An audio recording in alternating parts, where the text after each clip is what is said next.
Welcome to our channel. Today we how to disable normalization in Audacity, detailed guide step by step clearly. Open Audacity on your computer. Ensure you've loaded the audio file you want to edit. Locate the track you wish to modify in the editing window. Click on the Effect menu in the top menu bar. Scroll down to find Normalization in the drop-down list.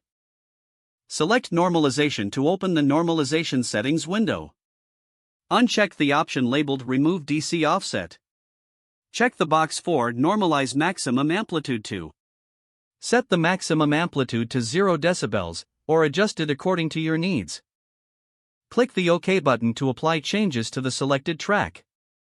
To ensure normalization is fully disabled, return to the Effects menu. Verify that normalization is not checked or applied to the track. Now your audio should play without any normalization applied. Preview the changes by pressing the playback button. Check if the audio meets your expectations without normalization. If satisfied, you can proceed with any further edits or export your audio. Your track is now set up exactly how you wanted it. If the page does not load, refresh the browser or try again in a private or incognito window. Make sure you are using the correct email address, then retype it carefully to avoid small typos. If your password is not accepted, use the reset option and create a new strong password you can remember. Check your spam folder for verification or security emails, then complete any requested confirmation steps.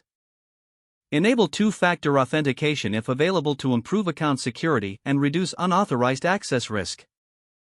After signing in, review your profile details so your contact information and settings are accurate and current. If you see an error message, note it down and try again after restarting your device and internet connection. Log out when you finish, especially on shared devices, to keep your account and payment information secure. If the page does not load, refresh the browser or try again in a private or incognito window.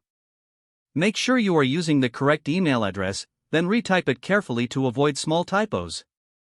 If your password is not accepted, use the reset option and create a new strong password you can remember. Check your spam folder for verification or security emails, then complete any requested confirmation steps. Enable two-factor authentication if available to improve account security and reduce unauthorized access risk. Don't forget to like this video and subscribe to our channel for more step-by-step tech guides.